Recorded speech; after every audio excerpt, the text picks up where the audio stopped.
It is day first of practice set second जो हम कर रहे हैं million minds English practice set से। इस सीरीज़ का नाम मैंने टीजीटी पास की गारंटी रखा है। टीजीटी पास की गारंटी क्यों टीजीटी पास की गारंटी रखा है? क्योंकि कहीं ना कहीं सिर्फ 4 राइटर हमारे टीजीटी में हैं, पर बहुत सारे लिटरेरी टर्म्स और फिगर ऑफ स्पीच और एटसेट्रा हमें देखने के लिए मिलते हैं लिटरेचर से। जब हम इस बुक के प्रैक्टिस सेट करते हैं तो हम डिटेल में उन ईच एंड एवरी जो कॉन्सेप्ट है, जो लिटरेरी टर्म्स है, उनको डिस्कस करते हैं। साथ साथ में जो क्वेश्चंस आए हुए हैं, पॉसिबिलिटी मेरी ये रहती है कि कहाँ से और कब वो क्वेश्चन पूछा गया है, आपको एक्सप्लेनेशन के साथ बताऊं। तो इसीलिए टीजीटी पास की गारंटी मैंने इसका नाम रखा है। अंत तक देखिए आप इस वीडियो को। 15 questions every day each day मेरा करने का टारगेट यहाँ रहता है, और हर एक दिन आपको 50 जो क्वेश्चंस हैं इस प्रैक्टिस सेट से डिटेल एक्सप्लेनेशन के साथ मिलने वाले हैं। सबसे पहले आज का हमारा क्वेश्चन है purple passage means. Purple passage का क्या मीन्स होता है, डिटेल में इसको डिस्कस करेंगे। सबसे पहला हमारा ऑप्शन है a sudden highlighting of style, कि आप कुछ लिख रहे हैं, आपने क्या किया है, हाईलाइट किया है। हाईलाइटनिंग स्टाइल है विच makes a section of work, जो हाईलाइट आपने किया है उससे क्या होगा, जो एक वर्क जो आपका है उसका कोई पार्ट, कोई सेक्शन स्टैंड आउट, अलग ही दिखेगा अमंग द रेस्ट। जो सारा है उससे कुछ अलग आपने कर दिया। A sudden fall in style, या फिर गिरावट लिखने की तरीके में, which reveals the tone of all foregone passages, जो कि क्या करती है, जो पैसेज है उसकी टोन को यहाँ पर बताती है, रिवर्स कर देती है, उसे परिवर्तित कर देती है। A passage written in grand and highlighting style, या फिर पूरा का पूरा पैसेज है जो कि हाईलाइटनिंग स्टाइल में लिखा गया है, उसे हाईलाइट करके ग्रैंड स्टाइल में लिखा गया है, हाईलाइट करके। And treating a ridiculous theme for comic effect, और बड़ी ही भद्दी थीम उसमें रखी गई है कॉमिक इफेक्ट के लिए। या फिर a passage expressing a delicate and amorous theme, या फिर कोई पैसेज जो डेलिकेट और एमोरस थीम को बताता है और इमोशन को बताता है, creating an emotional effect on the reader. तो इमोशनल इफेक्ट की भी बात ये नहीं है, कोई पैसेज पूरा का पूरा ग्रैंड स्टाइल और उसको पूरे के पूरे पैसेज को हाईलाइट भी नहीं करते, सडन फॉल भी इसमें नहीं होता। पर जो इसका आंसर है वो क्या है, वो है a sudden highlighting of style which makes a section of work stand out among the rest. ये इसका मीनिंग है। पर्पल पैसेज को पर्पल पैचेस भी कहते हैं, जहाँ पर क्या होता है कि जब आप कोई आंसर, आप ये समझ लीजिए कि आपको लॉन्ग आंसर लिखना है, और जब आप लॉन्ग आंसर लिख रहे हैं तो क्या कर रहे हैं, उन पूरे आंसर्स के बीच में कहीं ना कहीं आपने क्या, इन्वर्टेड कॉमा में कुछ लिखा है, इन्वर्टेड कॉमा में आपने कुछ लिखा है और उसको बड़ा हाईलाइट करके लिखा है। तो क्या होगा कि आपके कुछ लिखने की वजह से जो एक फ्लो है रीडर का, जो कि एग्जामिनर का, मैं कहूँगी एग्जामिनर का जो फ्लो है, तो आपका जो इन्वर्टेड कॉमा में लिखा हुआ कुछ है ना, उसको फ्लो को तोड़ दे रहा है। यहाँ पर वो क्या कर रहा है, अपना अटेंशन यहाँ पे ज़्यादा दे रहा है कि क्या लिखा है, पढ़ रहा है। बाकी सारा आंसर आपका उसने नहीं पढ़ा, मगर वो चीज़ पढ़ी जो आपने इन्वर्टेड कॉमा में लिखी। तो ये क्या है, इसका मतलब है पर्पल पैसेज या पर्पल पैचेज इसका मतलब है।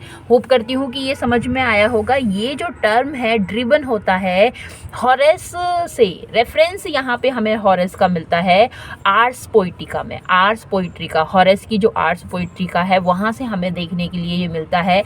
डिस्क्रिप्शन में मैं लिंक आपको दे रही हूँ, पर्पल पैसेज क्या होता है, कहाँ से लिया गया है, क्या इसके मायने हैं, ये मैंने पढ़ाया है, और ज़रूर आप इसे वॉच कीजिएगा। आगे हम सेकंड क्वेश्चन लिखते हैं, इसको देखते हैं क्या, कि who is the police inspector in the silver box. Silver box John Galsworthy का एक प्रॉब्लम प्ले है, जहाँ पर अब कौन कौन सा पुलिस इंस्पेक्टर जो करेक्टर है, तो क्या नाम है, देखिए अच्छे अच्छे जो वर्क होते हैं उनके मेजर करेक्टर नहीं माइनर करेक्टर पूछ लिए जाते हैं। पुलिस इंस्पेक्टर का यहाँ पे पूछा है कॉक्सन, वॉल्टर हाउ और स्नो, या फिर नन ऑफ दीज। ठीक है, तो यहाँ पे देखिए सिल्वर बॉक्स की बात की गई है, जबकि कॉक्सन और वॉल्टर हाउ जो ये करेक्टर हैं, वो उनका एक और प्ले है, अगेन प्रॉब्लम प्ले है जस्टिस में ये करेक्टर हमें देखने के लिए मिलते हैं। तो एक ही बचा हमारे पास स्नो। स्नो हमारे पास बचा। और यहाँ पर सिल्वर बॉक्स में जो स्नो है एक क्या है, एक डिटेक्टिव है। स्नो क्या है, स्नो नाम का जो करेक्टर है वो एक डिटेक्टिव है। डिटेक्टिव नाम से आया है, पर यहाँ पर इन्होंने पुलिस इंस्पेक्टर पूछ लिया। ठीक है, पुलिस इंस्पेक्टर नहीं, उसको डिटेक्टिव कहा गया है। मैं आपको दिखाती हूँ ये क्वेश्चन कब पूछा गया है। देखिए टीजीटी में क्वेश्चन पूछा गया था कि which is John Galsworthy's first play. तो सिल्वर बॉक्स को आप याद रखें कि सिल्वर बॉक्स क्या है, सिल्वर बॉक्स जॉन गाल्सवर्दी का फर्स्ट प्ले है। कहीं ना कहीं हमें इस प्ले में डिस्पैरिटी, मतलब जहाँ पर क्या है, इक्वल बिहेवियर नहीं किया जाता, डिस्क्रिमिनेशन, स्नोबरी, हिपोक्रेसी सोसाइटीज़ में देखने के लिए मिलती हैं। तो ये सारी थीम्स पर ये जो प्ले है बनाया गया है। जॉन गाल्सवर्दीज फर्स्ट प्ले है silver box. It is 3 act comedy ये है। प्रोड्यूस होती है 906 में ये आती है। इस प्ले में जो है चोरी की जाती है एक प्रोस्टिट्यूट जो महिला है उसके पर्स की, किसके द्वारा, एक रिच यंग मैन के द्वारा, अच्छे फैमिली की, और is placed beside the theft of silver cigarette case from the rich mains father house. तो देखिए थोड़ा सा इस सेंटेंस को समझने की कोशिश कीजिए। क्या लिखा है कि इन सिल्वर बॉक्स में द थेफ्ट, किसका theft, of a prostitute's purse by a rich man of good family. तो थेफ्ट, ये इसको इन्वर्टेड कॉमा में आप वो इसको क्लोज करो एक बार। तो the theft is placed beside the theft of, तो एक थेफ्ट तो ये वाली कि प्रोस्टिट्यूट को पर्स को चुराया, यंग मैन के द्वारा चुराया गया और गुड फैमिली का था। और यही इज प्लेस्ड, इसको इसके साथ रखा जाता है द थेफ्ट, एक और चोरी, of a silver cigarette case, है ना, सिल्वर सिगरेट केस का चोरी होता है, पर फ्रॉम रिच मैन्स फादर, कहाँ से, बड़े आदमी के from the rich man's father's house, और किसके द्वारा, by a poor devil with very difference repercussion.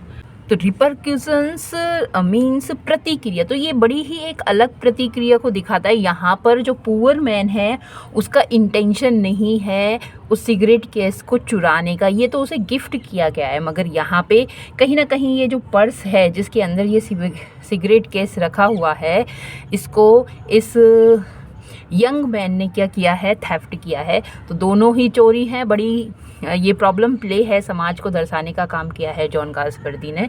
Hope करती हूँ डिटेल में मैंने ये आपको समझाया और आपको अच्छा लगा होगा। चलिए, तो इस क्वेश्चन का आंसर स्नो है। और नेक्स्ट हमारा जो क्वेश्चन है वह Wellwyn is an artist in the play the skin game, pigeon, silver box, none of these. तो सिल्वर बॉक्स में ये नहीं है, सिल्वर बॉक्स की अभी हमने बात की। ये जो बेल्विन है एक मेन करेक्टर है किसका, द प्ले पिजन। बेल्विन एक मेन करेक्टर है और ये कौन होता है, आर्टिस्ट होता है। बड़ा ही अच्छा जीनियस पर्सन है, ये जेनरस पर्सन है, जीनियस, आर्टिस्ट है तो जीनियस भी होगा, पर वर्क को यहाँ नहीं दिखाया जाता, पर इसकी जेनरोसिटी जो है, बेनिवोलेंस जो है इसका, वो दिखाया जाता है। इसकी कृपालुता हम कहेंगे, दयालुता दिखाई जाती है बेल्विन की। द पिजन, ये जो वर्क है इसको मैं डिटेल में आपके सामने जल्द ही वीडियो अपलोड करने वाली हूँ, तो आप इसे देख पाओगे मेरे ही चैनल पर। और नेक्स्ट हम क्वेश्चन की तरफ चलेंगे। तो लिखा है select the correct pair of antonyms, है ना। एंटोनिम्स का पेयर हमें यहाँ पर देखना है। Select the correct pair of antonyms, लिखा है एब्सर्ड, है ना, एब्सर्ड मीन्स भद्दा, बेकार, ठीक है। इनएडिक्वेट, तो ये इसका सिनोनिम हो जाएगा, जो सही नहीं है, एडिक्वेट नहीं है, इनएडिक्वेट। डल, होपलेसनेस से दिखाता है, निराशा से, डिस्पेयर दिखाता है, डल, निराशा, ये भी सिनोनिम देंगी। डीप, गहराई, और हॉलो, एक खालीपन, एक गहराई का खालीपन हॉलो दिखाता है, ठीक है। एस्टेब्लिश, किसी चीज़ की स्थापना करना है, और डेमोलिश, नष्ट करने से है। तो यहाँ पे हमें क्या मिल रहा है, एंटोनिम मिल रहा है। Next, choose the correct antonym of illicit. Illicit का हमें एंटोनिम यहाँ पर देना है। तो इलिसिट क्या है कि जो इलीगल है उसे हम इलिसिट कहेंगे।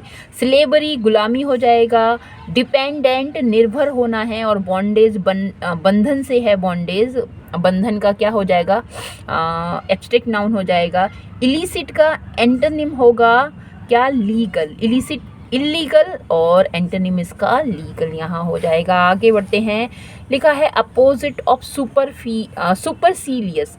तो सुपरसीलियस एक ऐसा पर्सन है, ये एडजेक्टिव है, ये एक ऐसा पर्सन होता है सुपरसीलियस जो अपने बारे में बड़ा ही बखान करता है। हु प्रेज हिमसेल्फ, जो अपने को प्रेज करने का काम करता है। ठीक है, तो स्नोबिस हमें यहाँ अपोजिट देखना है। और स्नोबिस भी ऐसा पर्सन होता है जो दूसरों को इम्पोर्टेंस नहीं देता अपने सामने, है ना। तो इस तरह का पर्सन भी ये नहीं होगा, और ये तो कहीं ना कहीं इसका सिनोनिम हो जाएगा। एरोगेंट भी घमंडी है तो सिनोनिम हो जाएगा। सुपरफिशियल तो मतलब जो डीप नहीं है वो सुपरफिशियल है, इसका अपोजिट हो जाएगा मीक और हम्बल। बड़ा ही विनम्र टाइप का व्यक्ति, डाउन टू अर्थ व्यक्ति, मीक एंड हम्बल इसका आंसर है। और नेक्स्ट हमारा जो क्वेश्चन है वो हम चलते हैं कि वर्ड्सवर्थ एक्सप्रेस्ड हिज व्यूज़, अपने जो व्यूज़ हैं, विचार हैं, उसको एक्सप्रेस किया है। Transmigration of the soul in the poem, अपना क्या ट्रांसमाइग्रेशन, किसको, सॉरी, आत्माओं का एक शरीर से दूसरे शरीर में जाना, है ना, ट्रांसमाइग्रेट करना, किस में इस थीम को रखा है।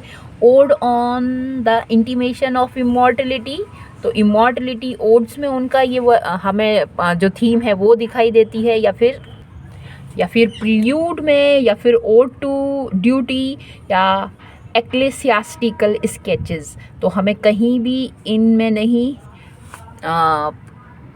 इसके बारे में पता चलता, पर जो इमॉर्टलिटी ओड्स हैं, ओड्स में हमें ट्रांसमाइग्रेशन ऑफ सोल का पता चलता है।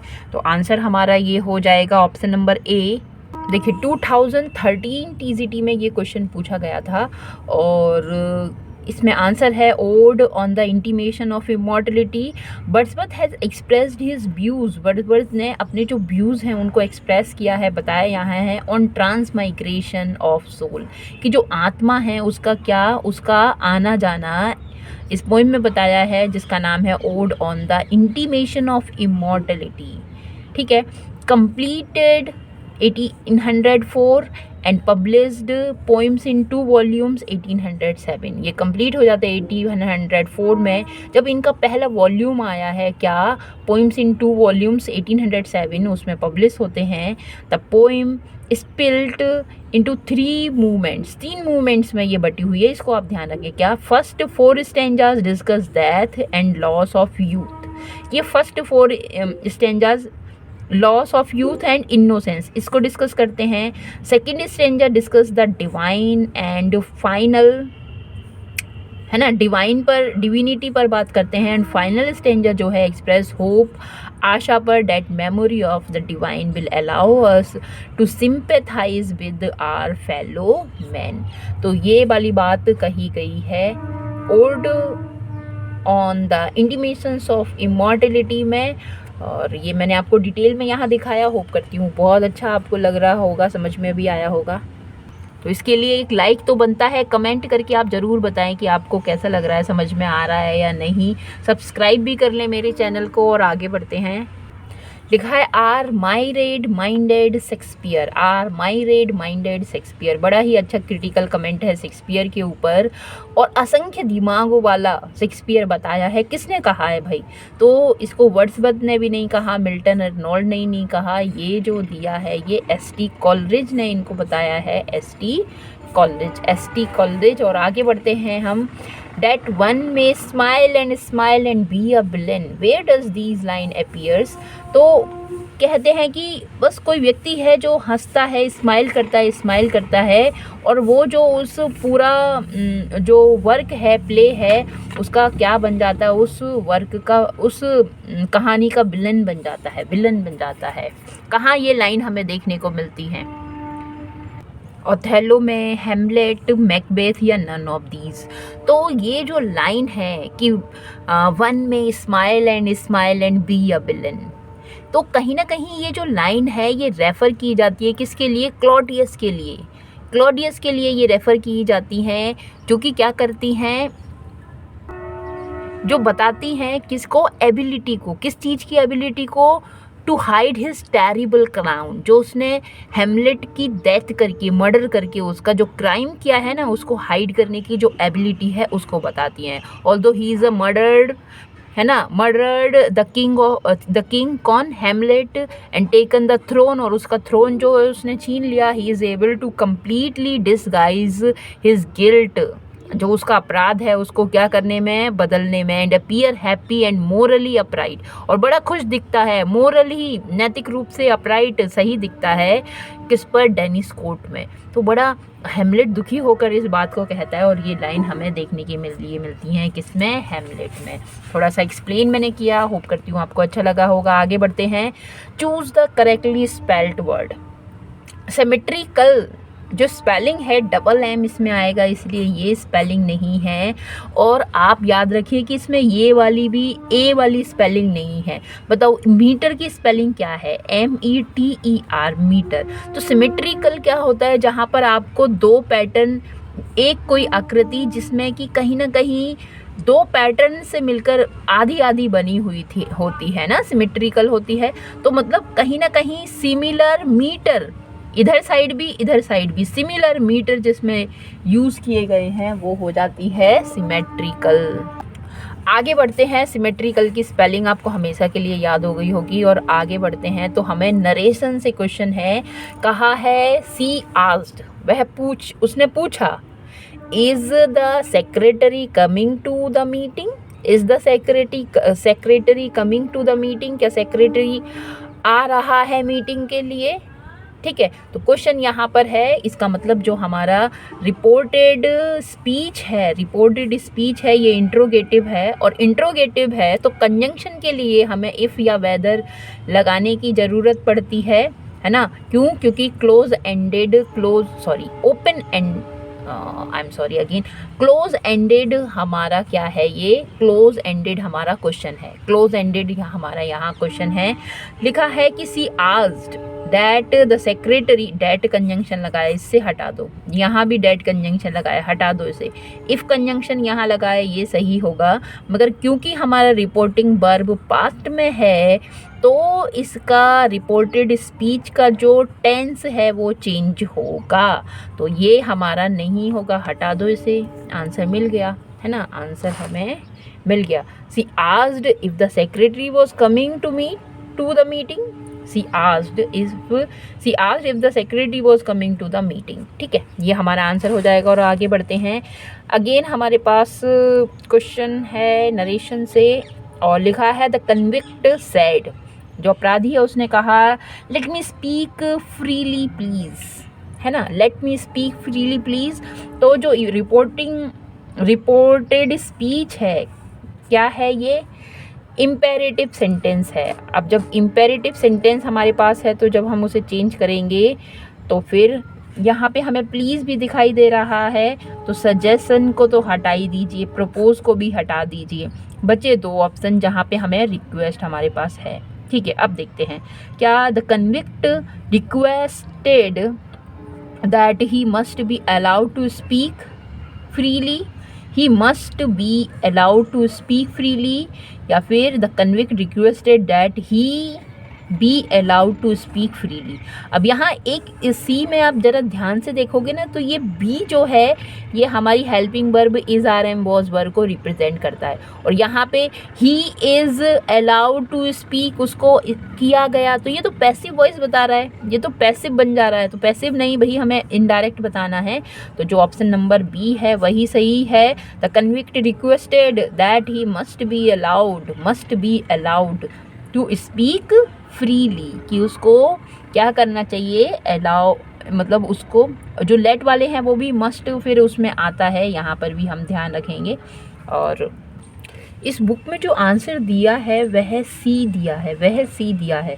थोड़ा सा आप मेरा हेल्प कीजिएगा, मुझे सजेस्ट कीजिएगा कि which is the correct answer. एक मैं आपको दिखाती हूँ, देखिए यहाँ पे क्वेश्चन लिखा है कि Vinay said to his master let me go home, है ना, तो कहीं ना कहीं इम्पेरेटिव सेंटेंस ये है, उसी टोन में है। और इसका डायरेक्ट का इनडायरेक्ट इस प्रकार बनाया है, ल्यूसेंट की ये बुक से है कि Vinay requested his master to allow him to go home, to allow him. तो यहाँ पर टू प्लस वर्ब की फर्स्ट फॉर्म से ये बनाया। पर यहाँ पे एक और बात दी है, थोड़ा सा ध्यान दें कि Vinay requested his master, Vinay requested his master to let him go home, ये भी इनडायरेक्ट बन सकता है। या फिर Vinay requested his master that he should go home, ठीक है। या फिर विनय रिक्वेस्टेड हिज मास्टर, अब ये पैसिव वॉइस की तरह है ना, कि Vinay requested his master that he might be allowed, उसको अलाउड किया जाए, he might be allowed to go home. पर वहाँ पर क्या था, पर यहाँ पर he be allowed, he be allowed, तो ही बी अलाउड तो नहीं। अगर ये होता the convict requested that he should be allowed या माइट मस्ट, आप इस तरह के कुछ यहाँ पर लिखें, जैसे कि इसमें लिखा है he might be allowed, MIGHT, he might be allowed to speak freely. तो फिर मुझे लग रहा है कि ये सही है, पर यहाँ पे इसमें माइट भी होना चाहिए, या तो रह गया है। अगर मान लो नहीं है ये, तो फिर मैं चाहती हूँ कि फिर ये वाला बन जाए, the convict requested that he must be allowed, he must be allowed. तो एटलीस्ट यहाँ पर हमें क्या मिल रहा है, मस्ट मिल रहा है, यहाँ पे हमने माइट लगाया है ना। He must be allowed to speak, और यहाँ पे इज़ अलाउड, दोनों में कौन सा करेक्ट है आप मुझे बताइएगा, ठीक है। क्योंकि कोई भी ऑल इन ऑल नहीं है, it is my learning phase, सीख रही हूँ, आप लोगों से भी मैं सीखती हूँ, ठीक है। क्योंकि एक अच्छा टीचर क्या होता है, अपने स्टूडेंट से हमेशा सीखता रहता है। चलिए आगे हम देखते हैं। लिखा है कि what is the term used to mean a sudden change or fortune in a play or story, किसी प्ले में, किसी स्टोरी में जब हमें कुछ सडन चेंज मिलता है जिसमें भाग्य परिवर्तित हो जाता है, तो ये जो टर्म है ये कौन सा टर्म के नाम से जाना जाता है? हेमार्सिया है, पेरिपेसिया है, एनेक्नोर्सिस है, या नेमिसिस है? तो नेमिसिस क्या होता है, इसको मैंने डिटेल में डिस्कस किया है, इसका मैं लिंक आपको डिस्क्रिप्शन बॉक्स में दूंगी, है ना। जहाँ पे भाग्य की जो देवी होती है नेमिसिस, तो वो क्या होती है, जो पोइटिक जस्टिस वाला टर्म है, तो वो अच्छे के साथ अच्छा और बुरे के साथ बुरा करती है, वो ये नेमिसिस है। हेमार्सिया, पेरिपेसिया, एनेक्नोर्सिस में सेपरेट ये जो टर्म्स हैं उनको एक्सप्लेन करूँगी, तो जल्दी ही वीडियो आपको मिल जाएगा मेरे इसी चैनल पर। मगर फिर भी मैंने इनको डिस्कस किया है, जब मैंने डिस्कस किया है ट्रेजेडी को, बहुत पहले 3-4 महीने पहले डिस्कस किया है मैंने, ट्रेजेडी क्या होता है ड्रामा में, ट्रेजेडी, कॉमेडी वगैरह सारे ही उसके मैंने डिस्कस किए हैं।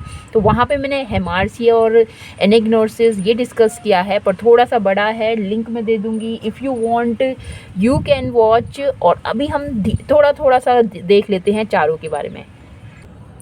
तो हेमार्सिया की यहाँ बात करेंगे। हेमार्सिया क्या है? ट्रेजिक फ्लो है, ट्रेजिक वीकनेस है ना, किसकी? हीरो की। कोई वीकनेस है हीरो की, और वो क्या है? Error of judgement. तो उसने कुछ कहीं ना कहीं कुछ, उसका जो जज उसने किया है उसके जजमेंट में कोई मिस्टेक हो गई है, एरर हो गई है। मिस टू मार्क, किसी चीज़ को मार्क करने में, पहचानने में उसने मिस कर दिया है, पहचाना नहीं कि ऐसा मैंने क्यों कर दिया, है ना। और टू एयर ऑफ जजमेंट, है ना, जजमेंट की गलती है बाय प्रोटैगनिस्ट, हीरो के द्वारा, विच लीड्स टू डाउनफॉल, और जिसके कारण बेचारे का डाउनफॉल हो जाता है। यहाँ पे हेमार्सिया हमें दिखाई देता है ओडिपस रेक्स में, जहाँ पर क्या होता है कि वो जो हीरो है ओडिपस, वो पहचान नहीं पाता, और वो है ना, वो क्या कर लेता है, अपनी मदर से ही शादी कर लेता है, जबकि उसको वार्निंग दी जाती है ना। तो वहाँ पे हमें ट्रेजेडी में हमें ये देखने के लिए मिलता है। पेरिपेसिया की बात करें तो सडन चेंज है, sudden change in position of the hero, good to bad, वो गुड से अच्छा है, बैड बन जाता है, हाई से नीचे से ऊपर है, उसका मतलब लो हो जाता है। रिवर्सल ऑफ फॉर्चून, भाग्य में परिवर्तन हो जाता है, भाग्य पहले अच्छा था बुरा हो गया, है ना, पोजीशन उसकी हाई थी डाउन चले गई। रिवर्सल ऑफ फॉर्चून को हम पेरिपेसिया कहते हैं। एनेक्नोर्सिस की बात करें तो रिकॉग्निशन है, यहाँ पर डिस्कवरी ऑफ ट्रुथ है, फिर वो जान लेता है कि भाई उसके पास ही, उसके साथ ये गलती हुई तो क्यों हुई, रीज़न उसे बाद में पता चलता है ये सब होने के बाद। Anagnorisis was the hero sudden awareness, अचानक उसे अवेयर, जैसे कि कभी कभी हमारे पैरों में दर्द हो रहा होता है, हम सोचते हैं आज मेरे पैर में दर्द हो रहा है, दर्द हो रहा है, क्यों हो रहा है, बाद में पता चलता है अरे वो आज मैंने ना ऊपर नीचे बड़े चक्कर लगा लिए थे, या फिर दौड़ लगा ली थी, या फिर ये कर लिया था, इसी वजह से हो रहा है ना। Sudden awareness of real situation, the realization of the things as they stood, उनको रियलाइजेशन हो जाता है। And finally the hero's insight awakeness, insight जो है अंतर्दृष्टि है वो उसकी जाग जाती है। तो पेरिपेसिया क्या होता है, एनेग्नोसिस, हेमार्सिया प्यूरिफिकेशन, जो कैथारसिस है, कैथारसिस प्यूरिफिकेशन ऑफ परगेशन या इमोशन हम कह सकते हैं। इन टर्म्स को ये क्या है, ये ड्रामा के टर्म्स हैं, ट्रेजेडी के टर्म्स हैं, ट्रेजेडी से रिलेटेड लिटरेरी टर्म्स है, इनको आप याद रख लीजिए। तो जहाँ हम बात कर रहे हैं सडन चेंज ऑफ फॉर्च्यून, तो इसको हम पेरिपेसिया कहेंगे। सडन चेंज ऑफ फॉर्च्यून पेरिपेसिया यहाँ कहेंगे। जल्दी ही डिटेल में एक एक टर्म्स पर मैं आपको वीडियो बना कर देने वाली हूँ, छोटी छोटी। होप करती हूँ वो आपको बहुत पसंद आएंगी। लास्ट 2 क्वेश्चन हम यहाँ करेंगे। लिखा है कि the opening invocation of paradise lost और रेफर्स टू, जब हम पैराडाइज लॉस्ट पढ़ते हैं तो हम क्या करते हैं कि भाई पैराडाइज लॉस्ट क्या है, एक इपिक है, एक इपिक है। जैसे कि हम भी अपने महाकाव्य देखते हैं जहाँ पर हम देखते हैं कि जो तुलसीदास लिखते हैं तो फिर भगवान को, माँ सरस्वती को, है ना, इनको आह्वान करते हैं इनका कि भाई जो भी ये लिख रहे हैं तो ये अच्छा लिखें, उनकी कलम से कुछ बेकार ना लिखे। तो ओपनिंग इन्वोकेशन पैराडाइज लॉस्ट की भी ऐसी है कि वो भी क्या करता है, जो स्पिरिट्स हैं, गुड स्पिरिट्स हैं, उनको उनका इवोकेशन करता है, उनका आह्वान करता है, उनसे प्रेरणा, इंस्पिरेशन की बात करता है। तो उसी में हमें एक वर्ड ओरेब का नाम भी आता है। देखिए मैं इसको दिखाती हूँ थोड़ा, जिससे कि आपको याद रहे।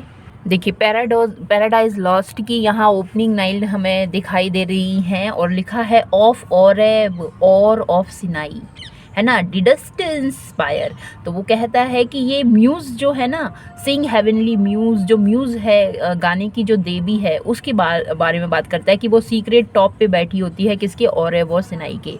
तो यहाँ पे हमें पैराडाइज लॉस्ट में ये लाइन हमें देखने के लिए मिलती हैं। पैराडाइज लॉस्ट में हमें ये लाइन स्टार्टिंग में देखने के लिए मिलती है, जहाँ पे जो माउंट ओरेब है, माउंट सिनाई है, इनका जिक्र आता है। और ये देखो क्वेश्चन पूछ लिया गया। मैं आपको ये लाइन बाय लाइन जहाँ तक भी पॉसिबल हो पाता है मैं दिखाती हूँ।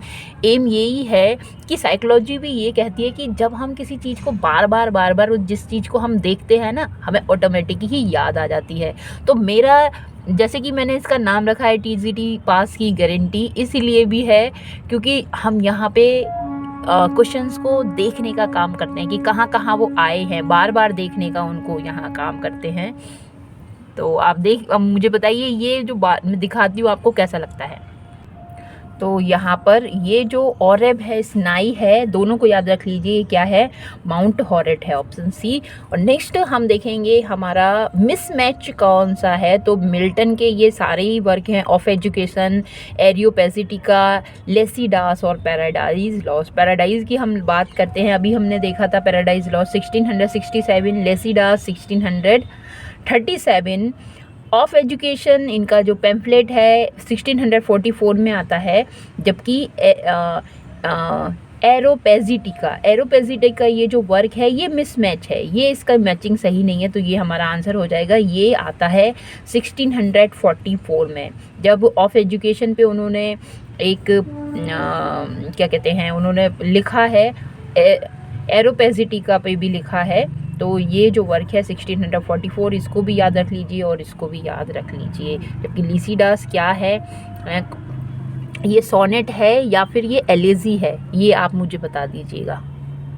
इन्हीं 50 क्वेश्चंस के साथ, 15, तो इन 15 क्वेश्चंस के साथ मैं यहाँ पर आज पॉज करती हूँ इसको। होप करती हूँ आपको बहुत अच्छा लगा होगा। कमेंट में ज़रूर बताइएगा आपको कैसा लगा, और कंटिन्यू हम इन्हें डेली करते रहेंगे। पॉसिबिलिटी रहती है कि मैं डेली करूँ, कभी गैप हो सकता है, ठीक है। Thanks for watching it, thank you. Comment ज़रूर करें, थैंक यू।